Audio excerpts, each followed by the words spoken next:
Yumshoq qilib aytganda qiziq high-kick bo'ldi. Men vazn o'lchash marosimida Konor oyoq kiyimini yechayotganda noqulaylik sezganini ko'rgandim. Jarohat jangdan oldin bo'lgan bo'lishi mumkinmi? Oh, I have no idea. I mean, that I don't know. Hayronman, bunisini bilmadim. Press konferensiyada u yugurib yurgandi. Birdan to'xtay olgan. Stare-downda ular bir-birini turtgan. Balki oxirgi 24 soat ichida bo'lgandir. Men jarohat omadsiz qo'nish natijasida bo'lganiga ishonmay turibman. Men hech narsani bilmayman. Vrachlar jangdan oldin uni tekshirishgan. U konferensiya va vazn o'lchash marosimida yaxshi ko'ringandi. Balki u shunchaki pul ishlab olmoqchi bo'lgandir. Nima deysan? Chiqish uchun pul olmoqchi bo'lgandir deyman.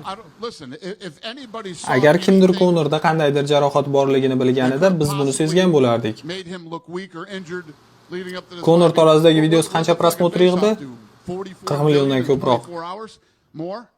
Sezilarli biror nima bo'lganda hamma ko'rgan bo'lardi. Hech kim hech narsa demadi, demak hech narsa bo'lmagan.